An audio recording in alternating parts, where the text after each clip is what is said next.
शिल्पी जी दिल्ली से। श्री हरिवंश महाराज जी, आपके चरणों में कोटि कोटि प्रणाम। महाराज जी, मेरा प्रश्न है कि ईश्वर ने जीवों को बनाया ही क्यों? जब वो स्वयं ही सामर्थ्यवान है तो फिर जीवों देखो, को। पहले समझो, जीव नाम की कोई वस्तु ही नहीं है। जब आप क्यों शब्द कहोगे तो फिर शास्त्र सिद्धांत अगर कभी सुना हो, पढ़ा हो तो समझ पाओगे। ईश्वर के विषय में प्रश्न करने के लिए पहले शास्त्र स्वाध्याय करना चाहिए। अच्छा, नहीं किए तो फिर संतों की बात मान लेनी चाहिए। उसमें क्यों क्यों क्यों नहीं लगाना चाहिए, क्योंकि श्रद्धा विश्वास के बिना ज्ञान नहीं होता। श्रद्धावान लभते ज्ञानम। भवानी शंकरो वंदे श्रद्धा विश्वास रूपिणो याभ्याम बिना न पश्यंती सिद्धा स्वांता स्तमीश्वरम। यदि श्रद्धा विश्वास नहीं है तो फिर आपके कोई प्रश्न का उत्तर हो ही नहीं सकता। अगर श्रद्धा विश्वास है तो मान लो कोई जीव नहीं है। जब सृष्टि प्रकट हुई तो उस भगवान के श्वासों से वेदों का प्रादुर्भाव हुआ। वेद के कोई रचयिता नहीं, जैसे भगवान श्री कृष्ण द्वैपायन व्यास देव जी है ना, ये वेद जो है उसका विस्तार किया है, रचा नहीं है। वो तो स्वयं प्रकट वेद हैं। जैसे भगवान प्रकट होते हैं ऐसे वेद प्रकट हुए हैं। वेद कहते हैं कि एको हम बहुश्याम। भगवान ने खेल खेलने का विस्तार किया। क्या? अपने को बहुत रूपों में प्रकट कर दिया। भगवान जिसे ब्रह्म कहते हैं, उससे मूल प्रकृति, मूल प्रकृति से त्रिगुणात्मिका प्रकृति, सतोगुण, रजोगुण, तमोगुण, उससे महातत्व, महातत्व से त्रिविध अहंकार, उसी से त्रिविध अहंकार में जैसे रजोगुण से ब्रह्मा और शतोगुण से भगवान विष्णु और तमोगुण से भगवान शिव विनाश, ये फिर सब देवी देवता, सब जीव शक्तियां, जड़ चैतल सब प्रकट हो गया। कहने में देर लगी, प्रकट होने में देर नहीं लगी। इतने में सब कुछ हो गया। एको अहम, एक मैं बहुश्यामा, बहुत रूपों में हो जाऊं, इस संकल्प से तत्काल अनंत ब्रह्मांडों का सृजन हो गया। वही भगवान। अब शर्त रख दी गई, इतने रूपों में वही हैं। 84 लाख योनियां हैं। 83,99,999 योनि में तुम मुक्त नहीं हो सकते। एक केवल गेट रखा गया है, मनुष्य योनि। तुम वही हो, दूसरे नहीं हो। निकलो इससे। पर ये रचना ऐसी है कि जब इसमें आए तो हम भूल गए कि हम कौन हैं। मैं पुरुष, मैं स्त्री, मैं गोरा, मैं काला बन गया। कोई नहीं। जीव जानते हो किसे कहते हैं? जो देह भाव को प्राप्त हो जाता है उसे जीव कहते हैं, और जो देह भाव मुक्त हो जाता है उसे शिव कहते हैं। नहीं, संत लोग जपते शिवोहम शिवोहम, अहम ब्रह्मास्मि, ब्रह्म, मैं ब्रह्म हूं, ब्रह्म हूं। वो दूसरा नहीं है कोई, वही है। अपने आप को भूल गया।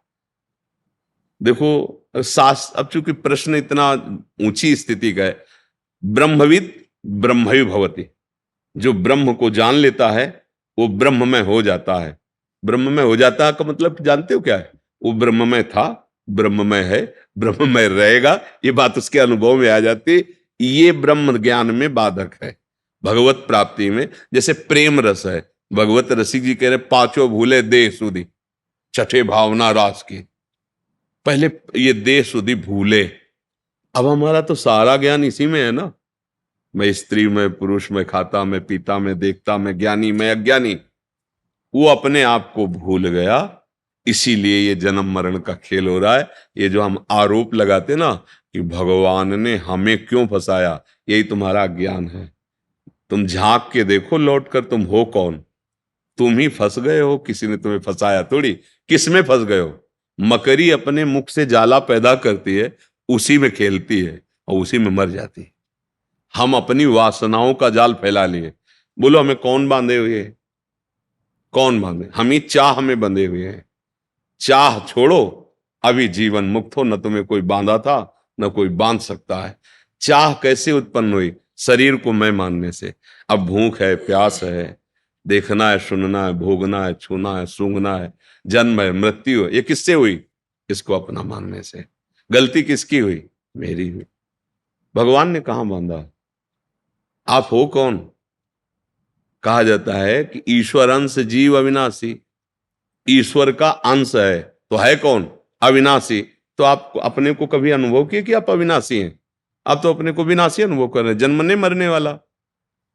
आपको कहा गया है अमल, चेतन अमल, सहज सुख राशि, आप में कोई विकार नहीं, तो आपको देखो आप तो विकारी बने हुए हो। आपने ही तो स्वीकार किया, नहीं तो आपका स्वरूप तो निर्विकार है। आपका संबोधन सुख राशि से है, सहज सुख राशि, तो आप तो दुख में फंस गए हो। क्यों? क्योंकि आपने स्वीकार किया है, समझा के आपको ही तो छोड़वा रहे हैं, आप ही छोड़ेंगे तो आपको ही अनुभव हो जाएगा। कोई किसी ने कृपा थोड़ी की, कोई वस्तु थोड़ी दी, समझ ठीक हुई, वो वस्तु यही है, अनुभव में आ गई। तरंग क्या है और समुद्र क्या है? आप बिल्कुल विचार करके देखो। वायु विकार समुद्र में तो तरंग हो गया ना, वायु हटी तो समुद्र ही है ना। तो तरंग जब है तो है कौन? आप क्या कहोगे? तरंग शब्द क्यों कहा गया उसे? क्योंकि वायु विकार है ना, वायु विकार हटा दो तो समुद्र ही है ना। बस। जीव क्यों कहा गया? माया से युक्त, माया माने भ्रम, भ्रम से युक्त होकर अपने को देह मानकर कर्ता भोक्ता भाव में विचरण करने लगा। तो मानो जैसे किसी व्यक्ति को कहा जाए ए रिक्शा, तो खड़ा हो गया। वो रिक्शा है क्या यार? पर उसने इतना तदात्म कर लिया है रिक्शा से कि रिक्शा बोलते ही वो खड़ा हो जाएगा। अच्छा, फिर इसके बाद कई बार उदाहरण दिया, पैसा बढ़ा के टैक्सी ले ले, ए टैक्सी, अब वो टैक्सी में खड़ा हो जाएगा, रिक्शा कहने से नहीं खड़ा होगा। हमारी दशा यही है, हम जिस शरीर को प्राप्त होते हैं उसी में इतना हम कर लेते हैं। इसीलिए एक तरह समझो कि उस महान तत्व की निंदा की जा रही, उसे जीव कह के, ए जीव देहाभिमानी, कहां वो पर ब्रह्म परमात्मा का स्वरूप है और वो देह में फंस, कामी क्रोधी लोभी मोही, मान उसकी निंदा की जा रही। क्यों? उसने स्वयं पकड़ लिया, इस भाव को स्वीकार कर लिया। यही ज्ञान के द्वारा हटाओ, और जहां आप आए अपने स्वरूप में, तो न काम है, न क्रोध है, न लोभ है, न मोह है, न मद है, न मत्सर है, न स्त्री है, न पुरुष है, न जड़ है, न चैतन्य है। वेद कहता है सर्वम खलमिदम ब्रह्म। अब जिधर अनुभव ब्रह्म ही ब्रह्म। देखिए भगत लोग अनुभव करते अपने इष्ट को, जैसे गोस्वामी जी के सिया राम में सब जग जान रहे ना, जड़ चेतन जग जीव जत सकल राम। जैसे अपने लोग श्यामा श्याम में सब बिहारी जी हैं, बिहारी जी के सिवा दूसरा कोई है ही नहीं। ये बात समझना होगा। अगर ज्ञान नहीं है तो हम फिर ये दोष काल ही कर्म ही ईश्वर ही मिथ्या दोष लगा। मिथ्या माने झूठा। अब काल के अधीन हम तो हैं, अब जो ऐसा हमारे भाग्य में जैसा हो, ये सब अज्ञानी जीवों की बातें हैं। तो इसलिए अगर शुद्ध बात समझती हो तो भगवान ने नहीं फंसाया है, हम खुद फंस गए हैं। कहाँ कोई बांधे हमें बताओ? हमारी इच्छा ही तो हमें बांधे। हमें प्यारा लगा रूप, हमें प्यारा लगा भोग, हमें प्यारी लगी वस्तु, हमें प्यारा लगा पद, हमें प्यारा लगा रुपया, इसलिए हम ही फंस गए अपने प्रेम को ना समझकर। जो प्रेम हमें अपने स्वरूप अपनी आत्मा भगवान से करना है वो हम नानात्व में कर बैठे। और जब भगवान से करोगे तो उनके सिवा कोई है नहीं, ये अनुभव हो जाएगा। और जब प्रभु से विमुख हो तो ये नानात्व फैल गया। ये अज्ञान मिटाए बिना इस प्रश्न के उत्तर को सुन के भी आप समझ नहीं पाएंगे। बिना हृदय पवित्र हुए नहीं समझ। जैसे दर्पण है आपके पास, पर उसमें मल लग गया है, तब आपको अपना रूप दिखाई नहीं देगा। ऐसे ही ज्ञान है आपके अंदर, बुद्धि है, पर ये माया मल से ढक गई है। ये बात आपके अनुभव में नहीं आएगी। वो चींटी के अंदर भी आराम से सोता है, अणुअणियान बड़ा सूक्ष्म है, और महतो महियान, ये अनंत ब्रह्मांड उसके एक रोमकूप में वास करते हैं। एक रुए के छेद में अनंत ब्रह्मांड, ब्रह्मांड निकाया निर्मित माया रोम रोम प्रति। इसलिए भजन के बिना ये अध्यात्म नहीं जाना जा सकता। अगर आप भजन अच्छे से करोगे, गंदे आचरण नहीं करोगे, तो आपको खुद समझ में आने लगेगा। नहीं हमारी बात आपको एक कहानी सी लगेगी। ऐसा कैसे हो सकता है? ऐसा कैसे हो सकता है? ऐसा हो सकता है। जो ऐसा नहीं हो सकता वो भी हो सकता है, जो ऐसा कभी नहीं हो सकता वो भी हो सकता है। कर तुम अकर तुम अन्यथा कर तुम सर्व समर्था सा ईश्वरा। अभी जाने क्या हो, जहां सुई का धागा नहीं जाता वहां से ब्रह्मांड पार कर दे, उसे भगवान कहते हैं। वो इतना सामर्थ्यशाली है। इसलिए बहुत बहुत बहुत होश में तही। एक बार सुदामा जी महाराज द्वारिकाधीश से फिर बार बार मिलने ही जाते थे। तो एक बार समुद्र स्नान करने जा रहे थे, तो सुदामा जी ने कहा, प्रभु बहुत ऋषि मुनि कहते आपकी माया बड़ी विचित्र है, बड़ी भयावह है, अब हमको दिखाओ तुम्हारी माया है क्या, माया क्या है। भगवान ने कहा पहले समुद्र में स्नान कर लेते हैं, फिर बाद में बैठ के बात करेंगे। सुदामा जी और प्रभु ऐसे पास ही पास डुबकी मारे। जो ही डुबकी मारे तो सुदामा जी ने देखा कि एक राज्य में पहुंच गए। बड़ा सुंदर नगर है, सुदामा जी का स्वागत हुआ, बड़ा सुंदर रूप। राजा ने माथा रख के प्रणाम किया, आओ महाराज। हमें बड़ा अच्छा लग रहा है। और राजकुमारी इतनी सुंदर। बोले महाराज बस हम वर ही खोज रहे थे, आप जैसा वर भगवान का भक्त, हम तो निहाल हो गए, हमारी कन्या स्वीकार को। उनकी स्वीकृति की जरूरत नहीं, जबरदस्ती ब्याह हो गया, महल और सब हाल, कई लड़का बच्चा हुए। बाद में पत्नी मर गई, 10वें वर्ष व्यतीत हो गए। पत्नी जब मरी तो वहां का धर्म था, राजा ने बताया कि जैसे पूर्व में अपने यहाँ पति पधार जाए तो पत्नी सती हो जाती थी, वहां अगर स्त्री पधार जाए तो जबरदस्ती पुरुष को जलाया जाता था। तो अब चिता में बांध दिए गए सुदामा। अब लगा कि जिंदा जला दिए जाएंगे, तो बड़ी जोर से पुकारा, हे श्री कृष्ण रक्षा करो। तो भगवान ने ऐसे उठाया समुद्र से, बड़ी लंबी डुबकी मारी। बोले प्रभु अरे यहाँ ब्याह हो गया, लड़का बच्चा हो गया हमको। बोले अभी हमने जो डुबकी मारी थी अभी दोबारा नहीं मारी है, तुम्हारे उछरने को देख रहे, इतने में देख लिया। इतने में क्या देख लिया, ब्याह हो गया, लड़का बच्चा हो गया। ये है माया। कुछ जैसे स्वप्न में हम देखते हैं ना, कुछ नहीं होता, पर जगने के बाद अनुभव होता, स्वप्न में तो अनुभव नहीं होता। ऐसे वर्तमान में हम माया ग्रसित बुद्धि से हैं, हमें सब सत्य दिखाई दे रहा है। जब ज्ञान हो जाएगा तो सच्ची मानो आपको भी ऐसा अनुभव होगा। पर बिना, जैसे स्वप्न में कोई चाकू मार रहा है, अब उसको आप बचा नहीं सकते बाहर से, कि आप न जाने कितने सैनिक बुला लो, जो चाहो कर लो, आप उसको नहीं बचा सकते। वो कैसे बचा लें, बस जगा दो उसको। अब न चाकू है, न मारने वाला, न मरने वाला, कुछ, वही अकेले था। शरीर ये पड़ा हुआ है सैया में, कहीं कुछ नहीं, बड़ा ऐसी रूम है, पर चाकू पूरी गले में घुस रही थी और वो रो रहा था, मर रहा था, भयभीत हो रहा था। कुछ नहीं, बस जगा दो उसको, कोई औषधि की जरूरत है। अरे यार, ऐसा नहीं होगा, अरे यार, तो जे ही जाने जग जाए हेराई। जैसे पूरा स्वप्न खत्म, दुख खत्म। जो सपने सिर काटे कोई, बिन जागे दुख दूर न हो। और जगह तो सब खत्म। ऐसे शुद्ध ज्ञान हो जाने पर ये कोई प्रपंच नहीं है, एकमात्र भगवान है। देखो कहीं ना कहीं अपने सबके ऊपर प्रभु की कृपा है। इस कृपा का प्रमाण है कि हमें मनुष्य देह मिला, ये बिना कृपा के नहीं मिलता। जैसे कर्मों से सुख और दुख का विधान पाया गया है, लेकिन मनुष्य शरीर एक कृपा से मिलता है। इसका बड़े भाग मानुष तन पावा, सुर दुर्लभ सदग्रंथन गावा, साधन धाम मोक्ष कर द्वारा, पाए न जे परलोक समारा, सो परत्र दुख पावई, सिर धुनि धुनि पछताए, कालहि कर्महि ईश्वरे मिथ्या दोष लगाए। भागवत में का दुर्लभो मानुषो देहो, देही नाम क्षण भंगुरहा, तत्रापि दुर्लभम मन्नेत वैकुंठ प्रिय दर्शनम। भगवान की कृपा से दुर्लभ मानव देह मिला है। मानव देह में हमें कर्तव्य कर्म मिला है। जैसे आप हमारे किसी राजकीय विभाग में, कोई न्याय विभाग में, कोई शासन विभाग में, ये पूरी सृष्टि हमारे श्री भगवान की है। उसमें जो भी सेवा मिली है वो भगवान की पूजा है, वो सेवा भगवान की ही है।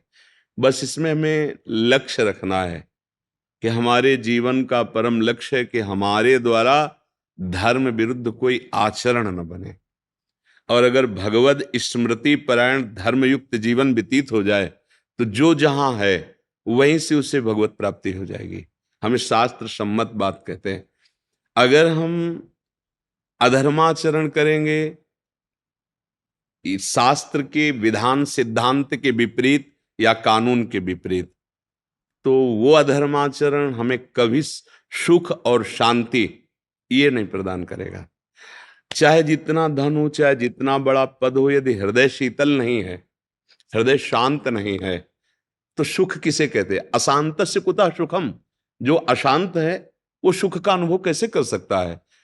अभी जो हम बाह्य सुखों को, जैसे एक पद के गर्व जनित सुख होता है या वैभव की विलासता जनित सुख होता है, ये कितने दिन का है? हमारी आयु, हमारा जीवन एक सीमित समय है और वो समय बदला नहीं जा सकता। जैसे मानो हमारा अभी समय पूरा होने को हो, हमने 50 वर्ष संपत्ति कमाई और वो संपत्ति देकर कहें कि मेरी एक श्वास और बढ़ा दो, तो नहीं बढ़ेगी। मतलब 50 वर्ष की श्वासों को जहां खर्चा किया, उस वस्तु से, उस धन से हम एक श्वास भी नहीं खरीद सकते। इतनी कीमती हमारी श्वासें हैं। यदि हम इन श्वासों में राम कृष्ण हरि भगवान नाम नहीं जपा और धर्म युक्त अपने कर्तव्य का पालन नहीं किया, तो हम अपने साथ बहुत धोखा कर रहे हैं। हमें फिर आगे जो अभी अवसर मिला है शायद न मिले, अर्थात मनुष्य शरीर न मिले, हम अन्य योनियों में भेज दिए जाएं। बड़ी कृपा है कि आप पद में युक्त होते हुए भी संत समागम का महत्व दिया, आप यहाँ पधारे, कृपा करी। अब हमारी प्रार्थना है कि आपके ऊपर निश्चित भगवान की कृपा है, क्योंकि अब मोहि भाव भरोसा अनुमंता, बिनु हरि कृपा मिले नहीं संता। यदि आप यहाँ विराजमान हुए तो मेरी लाडली जी की कृपा है आप पर, हरि की कृपा है। अब ऐसा हम सावधान रहे कि अभी तक जो हुआ उसके विषय में प्रश्न नहीं, लेकिन अब जो आगे जीवन है उसमें प्रश्न वाचक चिन्ह न लगे। बस इतनी हमें प्रार्थना करनी है आपसे कि जितना जीवन हो, जो बीत गया उसको तो छोड़ो, अब उसे हम सुधारने की चेष्टा नहीं करेंगे। वो जो भूत में गया वो हरि जाने। हम तो हम सर्वपापेभ्यो मोक्षयिष्यामि मा शुचा। मेरा अब कर्तव्य है कि यदि संत समागम मिल गया, शास्त्र सम्मत वाक्य हमारी श्रवणेन्द्रिय में पड़े, तो अब लो न शानी, अब नान से, अब श्वासें प्रभु से बिलग नहीं जानी चाहिए। आप जहां तैनात हो, जिस सेवा में हो, भगवत स्मरण करते हुए भगवत सेवा मानकर करें। और जीवन का लाभ ये मिलना चाहिए कि जहां हम आ गए इससे नीचे न गिरें। अगर हम मनुष्य योनि में आगे माना कि भगवत प्राप्ति नहीं कर पाए, तो फिर मुझे मनुष्य योनि मिले, फिर मुझे देश सेवा मिले, फिर मैं भगवत स्मृति परायण रहूं और अपना काम बनाऊं। हमारा विश्राम होगा आवागमन से मुक्त होना। ये पुनरपि जननम पुनरपि मरणम पुनरपि जननी जठरे शयनम, कब तक हम झेलते रहेंगे? आज मनुष्य मिला है, कल पशु पक्षी का मिलेगा, पता नहीं क्या। अब हमको इसे रोकना होगा, तभी हमारा ज्ञान सार्थक है, तभी हमारा पद सार्थक है। जब हम अपने आप को परम पद में पहुंचा दें, वो है भगवान की प्राप्ति। मनुष्य जीवन का परम लाभ है भगवान की प्राप्ति। इसलिए जहां भी हो, जैसे भी हो, हमारे लाडले प्रभु के हो, नाम स्मरण और धर्म युक्त आचरण, बस दो ही पाए। समस्त शास्त्रों का सार दो ही पाया है। तुम्हारे आचरण, तुम्हारा चरित्र पवित्र हो और नाम स्मरण हो, तो त्रिभुवन पर विजय प्राप्त कर लेंगे। कोई भी आपको परास्त नहीं कर सकता। हमारा जब चरित्र बिगड़ जाता है तो रावण जैसा बलाभिमानी, तपाभिमानी, त्रिभुवन में अद्वितीय, बल में, विद्वता में और ऊंचे कुल में पुलस्त्य जी का, लेकिन चरित्रहीन होने के कारण मारा गया।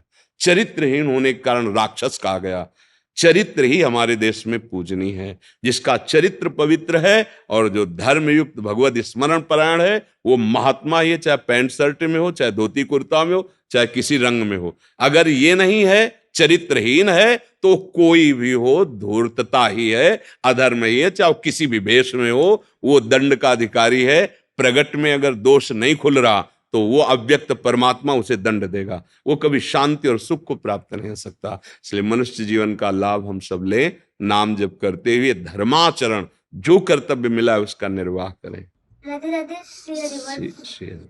मेरा यह प्रश्न है, मैं आपकी प्रिय सखी कैसे बनूं? हमारी स्वामिनी है राधा रानी, हम उनके चरणों में। तो अगर तुम राधा राधा जपोगे तो हमारे भी और हमारे प्रीतम श्याम सुंदर और हमारी लाडली जू अर्थात श्यामा श्याम की और मुझदास की अत्यंत प्यारी रहोगी। राधा राधा जपो और जैसा मम्मी पापा आदेश करें वैसा। जीवन में ये ध्यान रखना, कभी अपने माता पिता से छुपाव करके कोई व्यवहार न करे। माता पिता पहले गुरु होते हैं। हर बात अपनी माता पिता को कहे, माता पिता जो तुम्हें निर्देश करें वैसे चलना और राधा राधा बोलना, तो हमारी प्राण प्रिय हो जाओगी और हमारे प्रभु श्यामा श्याम की हो जाओगी। समझ गए? हाँ, धन्यवाद। आओ महाराज, आसन बिछा दो। धन्यवाद, धन्यवाद। आओ सुनते आसन दीजिए। धन्यवाद। क्या आज्ञा है आप संतों की? अरे महाराज जी, आप तो दर्शन देने आए हो। शरीर ऐसी स्थिति में तो जा जा के संतों के दर्शन करने चाहिए। तो कृपा करके आप सब संत जन दर्शन देने आते हैं। बड़ी कृपा है प्रियाजू की और आप सब संतों की, जो आप दर्शन देते हैं। यही हमारे जीवन का परम लाभ है कि भगवान हम पर अपनापन करके अपने जनों को भेजते हैं। उनके दर्शन से हमारा हृदय ऐसा अनुभव करता है कि मेरे ऊपर प्रभु की कृपा है। अगर उनकी कृपा ना होती तो असंग महापुरुष जो प्रभु के रंग में रंगे हैं, ये क्यों आते हैं? इनको क्या जानना है, क्या पाना है? इनको किसी का आशीर्वाद या कोई ज्ञान जानने की जरूरत थोड़ी रह गई। जो राधा राधा बोलते हैं, श्याम श्याम बोलते हैं, राम राम बोलते हैं, सिया राम बोलते हैं, इससे बड़ा कोई ज्ञान नहीं, इससे बड़ी कोई जानकारी नहीं। जिसके हृदय में बात बैठ गई कि प्रभु का नाम जो गुरुदेव ने दिया है, सब ज्ञान की पिटारी है, सब वैभव ऐश्वर्य, यहां तक कि प्रभु का प्रेम उसी में समाया हुआ है। अब क्या जानना है? ऐसे महापुरुष संत जन आकर जब मिलते हैं तो फिर लगता है जो प्रभु मोहि अनुग्रह की ना, तो तुम आई दर्शट दीन्हा। अगर प्रभु हम पर कृपा न करते तो आप सब जन आकर दर्शन न देते। प्रभु की बड़ी कृपा है। आप दर्शन लेने नहीं, दर्शन देने आए हैं, कृपा करने आए हैं सब जन। धन्यवाद,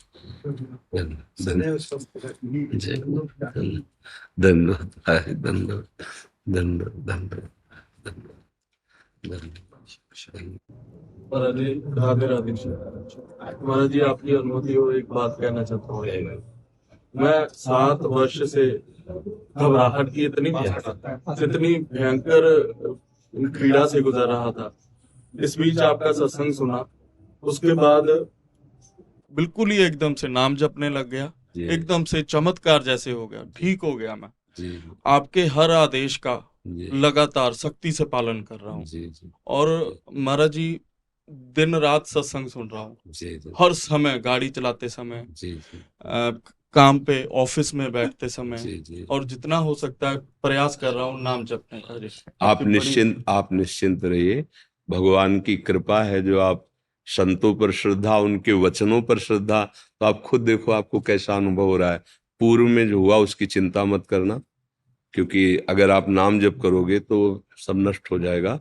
आगे गलती ना होने पावे, अगर हो भी जाती है तो रुकना नहीं, डरना नहीं, झुकना नहीं। ऐसा होता है ना कि अब फिर फिसल गए, अब क्या, नहीं। अगर कभी गलती हो जाती है तो हमें टूटना नहीं चाहिए। 1000 बार गलती हो, हमको उत्साह पूर्वक रौंदना है। ये जो गलती कराने वाले दोष हैं, इनको हम रौंदेंगे। हमारे पास नाम है, हमारे पास गुरु का बल है, भगवान का आश्रय है। बस निराश मत होना, बहुत कृपा है। इसी जन्म में यदि भगवत प्राप्ति हो जाए तो जीत गए यार। न जाने कौन कौन सी योनियों में गए, आज हमें मनुष्य योनि मिली, फिर हम गंदे आचरण करके फिर गिर रहे हैं। भगवत कृपा हुई जो आप संभल रहे हो, ऐसा संभलो कि अब गिरने के चांस न रह जाए। उस महान कृपालु वो है, कोई ऐसी जगह नहीं जाना हो, वो है। देखो खुद आप अनुभव करो, उसकी बात मान गए तो आपको कैसा लग रहा है, और अगर वो मिल जाए, उसके जन तुम्हें कैसे लग रहे हैं जो उनके तुच्छ दास हैं, अगर वो मालिक तो कैसा लगेगा? निहाल हो जाओ, क्योंकि उसी के बच्चे हो, उसी के अंश हो। उससे विमुख होने के कारण ये सब माया हमें परेशान कर रहे। जहां सन्मुख हुए तो ई परलोक सकल सुख पावत, इस लोक में भी और परलोक में भी। मितेश सोनी जी गुजरात से। राधे राधे। राधे राधे महाराज जी। महाराज जी, कर्म का फल सबको मिलता है, चाहे बुरा हो या अच्छा, लेकिन कुछ बुरे कर्म जैसे भ्रष्टाचार, बलात्कार और हत्या, ऐसे कर्मों का फल कई बार देखा गया है कि इस जन्म में तो मिलता ही नहीं है। तो इसकी वजह से समाज में ऐसे कर्म करने, आप कितना देख पाए हैं? आपकी दृष्टि कितनी, किसका प्रश्न है? आपकी दृष्टि कितनी है? जब चोरी किया, पुलिस पकड़ के ले गई, तो 2-4 थप्पड़ रास्ते वाले देखे, लेकिन थाने के अंदर जो उसके, और इसके बाद जो वहां कानूनी सजा होकर पूरे जीवन भर जो उसको दंड मिलता है, आपकी दृष्टि वहां तो नहीं है ना। ऐसे जैसे पाप कर्म कर रहे हैं इस समय, पुण्य कर्म का प्रताप चल रहा है, तो एक कांटा भी नहीं लगेगा। जब तक वो पुण्य है तब तक चलता रहेगा। इसके बाद जब वो पुण्य खत्म होगा, जिसके प्रभाव से बच रहे थे, और पूर्व का पाप और अभी का पाप, ये दोनों मिलेंगे, उसके देखने लायक अपनी दृष्टि नहीं ना। अगर दिव्य दृष्टि हो तो देखने को मिल जाए, और अपने पास दिव्य दृष्टि तो है नहीं। पर इतना देखा कि हथकड़ी लगा के थाने के अंदर ले गए, उसको पी ले जाते थे न्यायालय में। वहां जो दंड मिलता, क्या सभा में फांसी दी जाती है क्या? एकांत में दी जाती ना। ऐसे आपने पाप जो किया है उसका फल एकांत देश है नरक, उसमें दंड मिलता है। और फिर कुछ जो पाप बचते हैं, फिर उनके अनुसार उसका अगला जन्म कर दिया जाता है। तो ये तो ज्ञानी जन देख पाते हैं, जिनकी दिव्य दृष्टि है। अपने लोग ने बगैर चाह तो ऐसी रहती कि इसने पाप किया तो अभी दंड मिलना चाहिए, पर वो ऐसा नहीं है। अगर बहुत भारी अपराध बन गया तो फिर आयु क्षीण हो जाती है, तत्कालिक दंड मिल जाता है। जैसे पूर्व में हमको बताया गया था कि जो उन्होंने गलती की थी ना, दूसरे दिन सुबह ही, ऐसा उनका तत्कालिक महापाप बन गया, और पुण्य उनका सपोर्ट नहीं कर पाया। नहीं तो अगर पुण्य सपोर्ट करता तो न्यायालय में बात जाती, वर्षों चलता, फिर उनको दंड मिलता। ऐसा है। ये भागवतिक विधान बड़ा सूक्ष्म है, ये निर्णय होता है ज्ञान के द्वारा। अब अपनी अज्ञान बुद्धि से उसका कोई बहुत धर्मात्मा है, बहुत अच्छे से चलता है, और पग पग पर उसको विपत्ति देखी जाती है, परेशानी देखी जाती है, तो ऐसा लगता है क्या होगा, बड़ा दान पुण्य करता है, भजन करता है, धर्म से चलता है, इतना दुख देते हैं। और वो अगला आदमी जो है मस्ती कर रहा है, धर्म का उल्लंघन कर रहा है, और बड़े मौज से रह रहा है, तो विपरीत दशाएं देखी जाती है। आज का सत्संग सुना था क्या आपने? सुना था ना? हाँ, तो बस सत्संग से जो विवेक प्राप्त होता है उसी से समझा जा सकता है। धृतराष्ट्र जी ने यही प्रश्न किया था कि जो धर्म आचरण नहीं करते हैं और पाप करते हैं, और एक होते हैं धर्म भी करते हैं और पाप भी करते हैं, तो क्या उसका वो पुण्य वाला कार्य उसके पाप को नष्ट कर देता है क्या? उनका नहीं, वो अलग विभाग है, वो अलग। एक है जो नष्ट कर सकता है, भगवान का आश्रय और भगवान का भजन। तो बड़ा सूक्ष्म है। बका चाहत तो यही होती है कि अभी अपराध करे, अभी दंड मिले, तो सब कोई देखे तो भयभीत हो जाए।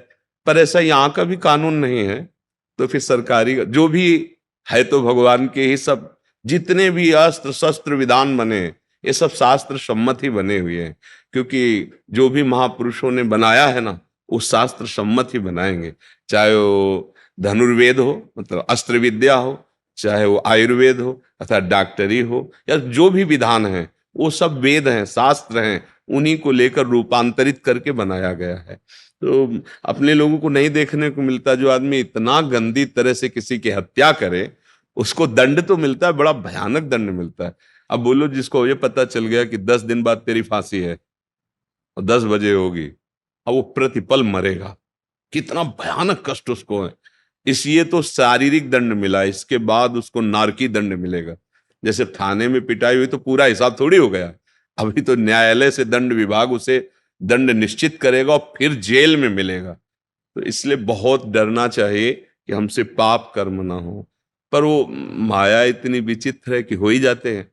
अगर नाम जप करता रहे तो जो पाप हो गए हैं वो भी नष्ट हो जाएंगे, और बुद्धि इतनी शुद्ध हो जाएगी कि आपकी रुचि ही नहीं रह जाएगी। जैसे देखो कई लोग हैं पीछे शराब पीते रहे, अब वो सत्संग सुने तो कहते हैं हमारी रुचि ही नहीं है, हमें मतलब। तो कई बार हम नहीं छोड़ पाते, जानबूझ के नहीं छोड़ पाते, जानते गलत है, तो उसका कारण होता है हमारे अंदर बल की कमी हो गई है। जो अध्यात्म बल है जिसके द्वारा हम इंद्रियों को रोक सकते हैं, वो विषय सेवन से नष्ट हो गया है। अब हमको अध्यात्म बल पाना है, तो नाम जप से, साधु सेवा, अन्य जीवों की सेवा, माता पिता की सेवा, अच्छे आचरण, इनसे आप में तेज आ जाएगा, अध्यात्म बल आ जाए। शरीर भले रुग्ण हो, मतलब शरीर रोग से लेकिन अंदर से कोई दुखानुभूति नहीं होगी, एक आनंद बना रहेगा। और ये शरीर तो जाएगा, चाहे स्वस्थ हो चाहे बीमार हो। अब जहां जाएगा तो बहुत बढ़िया कमाई की है, इसलिए बहुत आनंद रहेगा। और ऐसी कमाई की जो बहुत बुरी है तो फिर बहुत दुख मिलेगा। अब अपने तो देख लिए कि सजा हो गई, पर उसको क्या बीतती है, परिवार से बिलग, स्वतंत्रता रहित, जो मिले वही खाना, और वहां भी ऐसे ही लोगों का संग जो अधर्माचरण करके गए। अब कितना जीवन नर्क में, अपने प्रिय से आप बैठ करके बात नहीं कर सकते, पर्दा लगा है जाली का, लोहे के, इधर से आप बात करो, इधर से आप बात, क्या जीवन। सोचो, यहां दंड मिलता है ना, ये तो ये नहीं कि यहां मिला तो पूरे मुक्त हो गए, ऐसा भी नहीं। जैसे थाने में पिटाई हुई तो पूरे नहीं मुक्त हुए, जेल में। ऐसे ही अगर महत अपराध बन गया है तो अभी इसका और दंड मिलेगा नरक योनि में जाके। तभी तो महापुरुष जन कहते हैं डरते रहो, कोई अपराध न बने, कोई गलती न बने, मनुष्य जीवन मिला है। बड़ी मनमानी आचरण हो जाते हैं। जब भजन नहीं होता तो शासन कौन करे? भजन है तो बुद्धि डरती है, एक एक बात में डर, नहीं नहीं ऐसी गलती हो गई तो हमारा भजन छूट जाएगा, हमारी गति बिगड़ जाएगी, हमारे सुख नष्ट हो जाएंगे। इसलिए धैर्य पूर्वक नाम जप करते हुए होश से चले। इतना तो हमें लगता है सबको पता है कि ये गलत है, गलत का तो हमें लगता है पता तो है ही है, क्योंकि अपने जब कोई गलत सोचे हैं तो अंदर से आ गया कि ये गलत है। इसका मतलब अंदर बैठा है निर्णायक, और वो संकेत तो कर ही देता है गलत है, पे अपने लोग प्रमादवश अवहेलना कर देते हैं। कई बार देखा, हर छोटी बात का उत्तर अंदर से मिलता है। अपने को लगा हाथ पवित्र हैं और श्री जी की सेवा में जा रहे हैं, अब अंदर से यार नहीं पहले हाथ धोइए, नहीं तो कोई हमारा पवित्र थोड़ी है, और आप चले नहीं माना उसकी बात। वो बता, आपको हर संकेत मिलेगा। अगर आप अंतर्मुख थोड़ा जानते हैं इंद्रियों को करना, तो आप देख लो हर प्रश्न का उत्तर आपके अंदर मिल जाएगा। आप अच्छे कार्य करने चलते हृदय शीतल हो जाएगा और बुद्धि प्रसन्न होगी। बुरे कार्य तो एक चिंता, एक भय, एक विषाद, और अंदर से प्रेरणा, मत करो यार ये ठीक नहीं, पर हम नहीं मानते, कर बैठते। तो जो कर बैठते हैं नहीं मानते, उसमें हमारी कमजोरी है। उस कमजोरी को दूर करता है भजन। श्री हरिवंश नाम बल लाओ। अब भजन बल से हो, नहीं करना तो नहीं करना, जब मर जाओ अब खत्म, इसके आगे कोई दुख दे नहीं सकता मन। जब हमने मरना स्वीकार कर लिया, मृत्यु जनित सुख दुख को, तो अभी मन हमें क्या भयभीत करेगा? नहीं कर सकता, बुरा आचरण नहीं करूंगा, धर्म से चलूंगा, ये सब ठीक हो जाएंगे।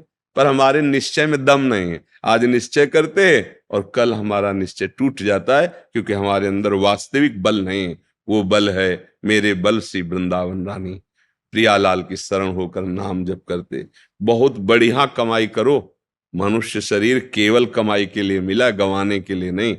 जो मनमानी आचरण करते हैं वो पूर्व जो सुकृत है उनको गवाकर खाली हाथ यहां से पाप का बोझा लेकर के जाते हैं।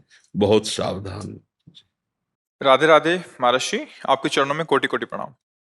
महाराज जी, वैवाहिक जीवन में ब्रह्मचर्य के क्या नियम है? संतान प्राप्ति के सिवा भोग पाप है जैसा सुना है, परंतु धर्म पत्नी नियम पालन में साथ ना दे। महाभारत ग्रंथ में, शास्त्र में, जो जिनका पाणी ग्रहण संस्कार हो गया है, जब पत्नी मासिक धर्म से युक्त होकर 7 दिन बाद पवित्र हो जाए, फिर पवित्र तिथियों का त्याग करते हैं। जैसे एकादशी है, या पूर्णिमा है, या भगवत जन्मोत्सव है, राधाष्टमी, कृष्ण जन्माष्टमी, रामनवमी, नौ दुर्गा आदि, इन पवित्र तिथियों का त्याग करते हुए महीने में एक बार, ऐसा शास्त्र सम। पर उसे हम इसलिए व्यक्त नहीं करते कि जितना अधिक दोनों मिलकर संयम कर सको अच्छा है, पर यदि नहीं संयम तो एक बार का लिखा है कि जब तक मासिक धर्म से युक्त माताएं बहनें रहती तब तक स्पर्श भी न करे, मतलब उस भावना से। और जब पवित्र हो जाए तो एक बार के लिए, ऐसा शास्त्र में वर्णन है, तो वो पवित्र रहेंगे और उस शरीर स्वास्थ्य भी ठीक रहेगा और संतान उत्पत्ति के लिए भी मंगल में माना गया। अब जैसे संतान हो गई है और हमारी वासना अभी शांत नहीं हुई है, तो ऐसा अन्य की तरफ न देखे, धर्म से चले, तो इसमें कुछ सुख है नहीं ऐसा अनुभव हो जाएगा। बहुत देखे, हम तो बिना पढ़े लिखे गांव के लोगों को देखा है कि 1-2 संतानें हो गई तो घर के बाहर लेटने लगे परिवार से, क्योंकि वास्तविक इसमें सुख नहीं है। हमारा जो मन है जिस सुख की चाह कर रहा है, आप खुद देखो, गृहस्थ हो आप लोग, आपको हर बार एक नई तृष्णा जगती है एक नया चाव भोगने का होता है, वो चिंतन के कारण। ऐसे इस शरीर से नहीं तो इस शरीर से, इस प्रक्रिया से तो नहीं इस प्रक्रिया, और उन प्रक्रियाओं को, उन शरीरों को भोगता है, पर फिर भी एक नई तृष्णा, मतलब सुख नहीं मिला। नहीं तो ऐसा ना जैसे हम प्यासे पानी मिल जाए तो हाँ भाई तृप्ति हो गई, जैसे केवट जी कह रहे हैं अब कछुनाथ न चाहिए मोरे। तो हमारा जो मन सुख मांग रहा है, वास्तविक वो सुख निरंतर वाला मांग रहा है, जिसमें दुख का लेश न हो और आनंद ही आनंद हो। अब हमारा ज्ञान के कारण चिंतन बदल गया, हम देहाभिमान भाव से हो गए कि मैं पुरुष हूं। अब हमारी मांग 5 ज्ञानेंद्रियों और मन के सहित मना कष्टान इंद्रियाणी प्रकृति स्थान कर सती। अब वो प्रकृति से सुख चाहने लगा, हर इंद्रिय अब हमारी प्रकृति भोग में। और इसका नाम भगवान ने गीता में रखा है दुखालयम अशाश्वतम। तो हर भोग का अंतिम परिणाम खाली हाथ, अशांति और भारी भोग तृष्णा। जो जितना भोगता है उतना ही कामी होता जाता है। जैसे आग में घी डालते रहो तो बढ़ेगी ना, ऐसे भोग तृष्णा है। तो अपनी भोग तृष्णा हम पूरी त्याग नहीं सकते, इसलिए हमारे को प्रवृत्ति मार्ग मिला है। गृहस्थ धर्म, पाणिग्रहण संस्कार, धर्म पूर्वक पत्नी को स्वीकार करके दोनों एक दूसरे की मनोवृत्तियों को मिलान करें, धर्मयुक्त, अर्थात एक दूसरे से प्रेम बनाए हुए आजीवन, अन्य दूसरे का कैसी भाव से। तो जितना अधर्माचरण होगा उतनी वासना बढ़ती चली जाएगी, और जितना धर्माचरण होगा तो धर्म के प्रभाव से वासना शांत होती चली जाएगी। तो इसीलिए व्रत नियम लगा दिया गया कि आपने जो पाणी ग्रहण किया है बस उसमें, और उसमें भी 1 महीने में एक बार, जो हमने शास्त्रों में पढ़ा कि मासिक धर्म के 7 दिन, 7-8 दिन तक बिल्कुल नहीं, और जब वो पवित्र हो जाए तब फिर ऐसा करें। ऐसा अभी परसों ही वो चीजें हम सुनाते इसलिए नहीं है कि भ्रष्टाचार बढ़ा हुआ, कौन धर्म की बात मानेगा। गर्लफ्रेंड बॉयफ्रेंड, आज ब्रेकअप, दूसरे के साथ, फिर कल उससे, ये क्या है, ये क्या है? ये संस्कार है हमारी नई पीढ़ी के। इस पर इसलिए हमारा बिल्कुल हमारा हृदय जल जाता है। आप लोग क्या कर रहे हो अपने जीवन के साथ? खिलवाड़ कर रहे हो। जब तुम ऐसे हो फिर पाणी ग्रहण करोगे तो तुम्हें प्रीति होगी अपने पति से, तुम्हें प्रीति होगी अपनी पत्नी से, तुम्हारा भाव बनेगा? बिल्कुल नहीं बनेगा। पूरी गृहस्थी चौपट, पूरा हमारा जीवन चौपट हो जाएगा। नई नई चाट लग गई है। हम कई बार उदाहरण में दिया है कि यदि आपका होटलों में खाने का अभ्यास बन गया ना तो घर की रसोई अच्छी नहीं लगेगी। ध्यान रखना, अगर एक पत्नी से चलोगे व्रत लेकर धर्म से, एक सीमा, और धर्म की पूर्ति के लिए संतान उत्पत्ति क्रिया, और बाद में निवृत्त होकर भगवान को प्राप्त करना। अगर आप व्यभिचार करेंगे तो इतनी आसक्ति बढ़ जाएगी, आप लोगों को क्या बताना है। अवस्थाएं हो रही पर मन की दशा को देखो क्या है। पैसा है तो आप पैसे के बल से कौन सा व्यभिचार कर रहे हैं, आप देख लो ना, अपने जीवन को देख लो। हमें क्या बताने की जरूरत है, क्योंकि हम तो शास्त्र के इशारे को देखते हैं कि अगर मन भगवान में नहीं लगा तो तुम चाहे 90 वर्ष के हो, वही मन मांगेगा जो जीवन भर मांगा है। तुम्हारी वासना तुम्हें जलाएगी, भ्रष्ट करेगी, नीचे गिराएगी। इसलिए भाई अब हमारा तो इस विषय में बोलने की हिम्मत ही नहीं रह गई है। हिम्मत तो तब हो ना जब आपके आचरण पवित्र हो। 20-25 तक पहुंचते पहुंचते आपने अपना सर्वनाश कर दिया अन्य क्रियाओं से, अन्य वासनाओं से। कैसे बताए, कैसे बताए, कैसे तुम पवित्र होगे, कैसे तुम्हारा जीवन पवित्र, कैसे गृहस्थ धर्म तुम्हारा वो अपनी तरफ, आप अपनी तरफ, ये गृहस्थी है। अरे दोनों एक, चाहे दुख आवे चाहे सुख आवे, बाहु से बाहु मिला करके आगे बढ़ते हुए धर्म पूर्वक, तो संतानें पवित्र उत्पन्न होंगी, समाज में आप सुख वर्धन करने वाले बनेंगे।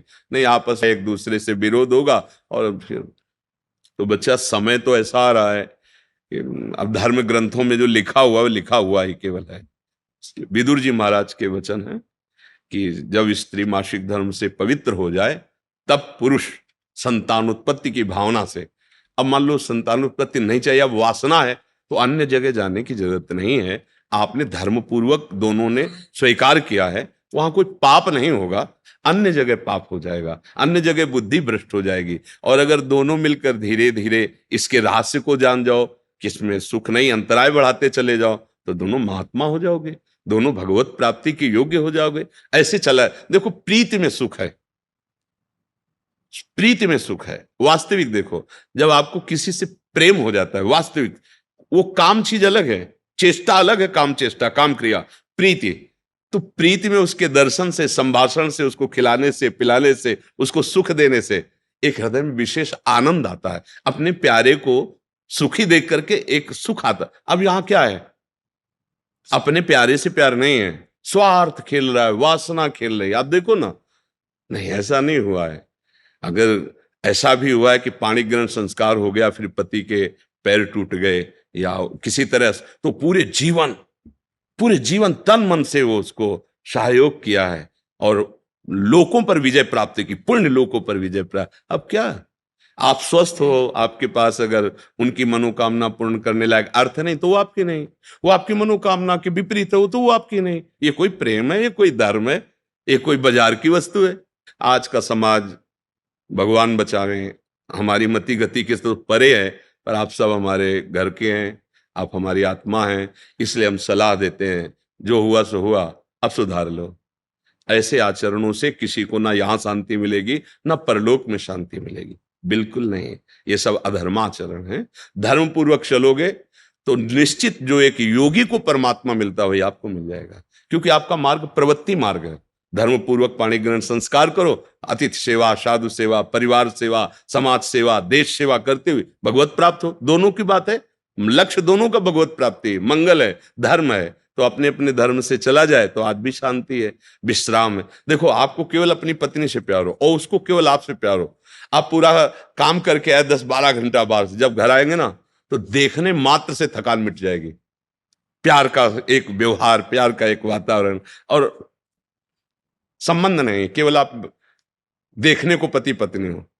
तो जब थकित आएंगे तो आग तुम्हारे हृदय जल जाएगा। उसका अलग व्यवहार, उसका अलग व्यवहार, क्या जीवन। अब सोचो, प्रवृत्ति स्वीकार किया तो क्या जीवन। अब वो कैसे स्वीकार करे आपको, या आप उसे कैसे स्वीकार करे? आपके पास पैसा है, दसियों लोगों से आपका व्यवहार है, अब मानसिकताएं बदल रही हैं बहुत बहुत। इसलिए अगर मंगल चाहते हो यहां और वहां तो होश में हो जाओ, नहीं हर कर्म का फल आपको मिलेगा। तो देखते हो ना, जेल में आ जाकर जानकारी करो तो आधे से ज्यादा लोग इसी में बंद हैं। तो जब यहाँ की जेल कानून, तो आपको परमार्थ का जो अध्यात्म का है जो निर्णय है वो तो दंड मिलेगा ही। ऐसा नहीं है कि जो मनावे सो कर लो। इसलिए धर्म से चलो, नाम जप करो, पवित्र भोजन पाओ। और ये जरूर ध्यान रखो, अगर आप अपने माता पिता की सेवा नहीं की, जो घर में वयोवृद्ध जन है, जो अब वास्तविक उनको आपकी जरूरत है, तो आप कितना भी धन कमा लो कभी शांति प्राप्त नहीं कर सकते। जिसने अपने माता पिता को वृद्धावस्था में दुत्कार दिया, उनकी सेवा नहीं की, कोई भी हो, कहीं भी हो, उनकी जो पोषण वृत्ति तुम्हारे प्रति वो तो कभी साथ देगी नहीं। चाहे जितना वो कष्ट में, वो यही चाहेंगे मेरे बच्चा और बहू सुखी रहें। लेकिन सिस्टम, जो विधान है, वो आपको चैन नहीं लेने देगा। आपके बच्चों के ऐसे आचरण आगे होंगे कि आप जिंदा जलोगे हृदय में देख देख कर और अशांत रहोगे। बहुत धर्म से चलो, माता पिता साक्षात भगवान है। कैसा प्यार दिया है यार, मेहनत करके एक एक पैसा जोड़कर ट्यूशन पढ़ाया, पढ़ा लिखा, अब नौकरी मिल गई, और वो जो पूरा जीवन आपके लिए, अब वो आपको खटकने लगे हैं। नहीं, नया ब्याह किया, देश विदेश घूम रहे हो, उनको पानी की जरूरत है, खवाने पियाने की जरूरत, छोड़, कभी शांति नहीं मिलेगी। माता पिता की सेवा, हाँ धन कमाओ, खूब कमाओ, पढ़े लिखे हो, धर्म पूर्वक, पर नियम ले लो। अगर ब्याह ना हो तो ब्रह्मचर्य रहो, किसी को स्वीकार करो। भोग वासना है तो ब्याह स्वीकार करो, और जिसको स्वीकार करो, फिर अगर वो विपरीत भावना से निकल जाती है तो राधा राधा राधा तेरा मार्ग लग, मतलब मेरे भाग्य में विषय सुख नहीं है, अब मैं निश्चिंत होकर अपने माता पिता की सेवा करूंगा, जैसे भी बनेगा जीवन निर्वाह करूंगा, असत आचरण नहीं करूंगा। अगर फिर कहीं संयोग बन जाता है तो फिर उसे धर्म से स्वीकार कर लो। चलो कलयुग है, फिर स्वीकार, अधर्म आचरण नहीं, व्यभिचार फिर भी नहीं, क्योंकि वो तुम्हारी दुर्गति कर देगा। व्यभिचारी को कभी शुभ गति नहीं होती। और आज शौक है इस बात का, ये नरक की सर्टिफिकेट है। भगवान बोल रहे हैं, त्रिविधम नरकस्येदम द्वारम नाशन मात्मना कामः क्रोधा तथा लोभा तस्मात् देत्रेयन्ते। काम क्रोध लोभ ये नरक की सर्टिफिकेट है। अगर अधर्म पूर्वक इनका भोग करोगे, जैसे आप अपनी पत्नी से, तो ये धर्म है। अगर अधर्म पूर्वक आप पत्नी से भी अपने अधर्म पूर्वक राक्षसी भाव में आ जाए तो आप दंड के अधिकारी, यहां भी नहीं अधिकारी, वो जाके शिकायत करे तो आप ये कानून दंड देगा ना, पत्नी है पर आपने राक्षसी प्रवृत्ति का अगर प्रयोग किया तो यहां भी दंड है, तो आप भागवतिक दंड से कैसे बच जाएंगे? बहुत सावधानी से। काम क्रोध मद लोभ सब नाथ नरक के पंथ, ये पैसे के बल से, प्रभाव के बल से व्यभिचार प्रवृत्तियों में उतरना मानो नरक की सर्टिफिकेट, तुम्हारे कर्म तुम्हारे ऊपर लागू हो जाएंगे। आप भले सुधर गए हो पर वो जो बोया है उसको काटना पड़ेगा, अवश्य में भोक्तव्यम। इसलिए भाई बहुत होश से, भगवान की कृपा है कि हम आप मिलकर धर्म शास्त्र की वार्ता कथन श्रवण कर रहे हैं, तो इसको व्यर्थ न जाने दें। अभी तक जो भूल हुई अब आगे हम संभाल लें। अगर आगे संभाल लेंगे ना तो सड़ा गोदाम पीछे करके नया माल लगा दो, वो खत्म हो जाएगा। ये नया है, मंगल कर देगा। हमारा जो गलत आचरण वो हमें बख्शेगा नहीं। अगर भजन नहीं किया, सत आचरण में नहीं चले, माता पिता का दुलार जो हमें मिला उसका हम परोपकार, हम कृतज्ञता, उनको वैसे ही दुलार करें। अब वृद्धावस्था आ रही है, हम इसलिए बोल रहे हैं कि बहुत से उदाहरण हमारे सामने हैं। अब वो शौच चारपाई में ही कर रहे हैं, कोई नौकर थोड़ी करेगा। नौकर तो क्या बर्ताव करता है, आपको जैसे आपको दुलार उन्होंने किया था, अब अवसर आया है, आप दुलार कर लो, निश्चित मंगल हो जाएगा। लोक परलोक सब बन जाएंगे। धर्म से चलो, नाम जप करो।